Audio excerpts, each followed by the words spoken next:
April 2002 Russian defence minister സുഖോയിയെ തിരഞ്ഞെടുത്തു Pak F A പ്രോഗ്രാമിന് വേണ്ടി. എന്നാൽ Su-27 പ്രോഗ്രാം സുഖോയ് നന്നായി കൊണ്ടുപോയിരുന്നു. കൂടാതെ എക്സ്പോർട്ടിംഗ് ഒക്കെ ശരിയായ രീതിയിൽ അവർ കൈകാര്യം ചെയ്തിരുന്നു. ഡിസംബർ 2004 കൺസെപ്ച്വൽ ഡിസൈനും ഷേപ്പും കംപ്ലീറ്റ് ആയി. അതിന് ഡിഫൻസ് മിനിസ്ട്രിയുടെ അംഗീകാരവും ലഭിച്ചു. ഗവൺമെന്റ് ഫണ്ടിംഗ് 2005 വരാൻ തുടങ്ങി. 2006 ആകുമ്പോഴേക്കും അതിൽ വർധനവും ഉണ്ടായി.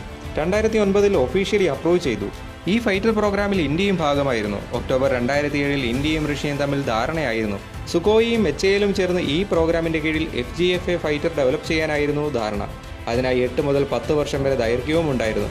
എന്നാൽ 2014 ഇന്ത്യൻ എയർഫോഴ്സ് ഈ ഫൈറ്റർ ജെറ്റിന്റെ പെർഫോമൻസ്, കോസ്റ്റ്, വർക്ക് ഷെയർ എന്നിവയിൽ സംശയം പ്രകടിപ്പിക്കാൻ തുടങ്ങി.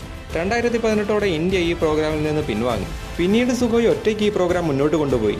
Su-57 ആദ്യ ടെസ്റ്റ് ഫ്ലൈറ്റ് കുറേ തവണ മാറ്റിവെച്ചിരുന്നു 2007 മുതൽ. എന്നാൽ ആദ്യ ഫ്ലൈറ്റ് 29 ജനുവരി 2010 നടന്നു. സുഖോയ് ടെസ്റ്റ് പൈലറ്റായ സെർജിയോ ബോഗ്ഡോൺ ആണ് നടത്തിയത്. 47 മിനിറ്റ് ദൈർഘ്യമുണ്ടായിരുന്നു. 10 പറക്കുന്ന ഫ്ലൈറ്റ്സും 3 നോൺ ഫ്ലൈയിങ് T-50 പ്രോട്ടോടൈപ്സും നിർമ്മിച്ചു. സ്ട്രക്ചറൽ റീഡിസൈൻ പലപ്പോഴായി നടത്തിയിരുന്നു. ആദ്യ പ്രൊഡക്ഷൻ എയർക്രാഫ്റ്റിന്റെ ഡെലിവറി 2015 നിന്ന് 2020 നീക്കി. ഇതിന്റെ ഓർഡർ കുറേ തവണ നീട്ടിവെച്ചിരുന്നു. എന്നാൽ 15 മെയ് 2019 പ്രസിഡന്റ് പുടിൻ അനൗൺസ് ചെയ്തിരുന്നു 76 എയർക്രാഫ്റ്റുകൾ വാങ്ങുമെന്ന്. ഇതിനായി പിന്നീട് കരാർ ഒപ്പിട്ടു. 2017 T-50യുടെ പേര് Su-57 എന്ന് മാറ്റിയിരുന്നു. ജൂലൈ 2019 സീരിയൽ പ്രൊഡക്ഷനും തുടങ്ങി. ഇപ്പോൾ ഈ ഫൈറ്റർ ജെറ്റ് റഷ്യൻ എയർഫോഴ്സിൽ സർവീസിലുണ്ടെന്നാണ് വിവരം.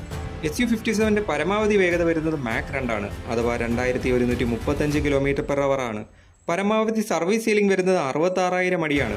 ദൂരപരിധി കോമ്പാക്ട് റേഞ്ച് വരുന്നത് 1250 km ആണ്.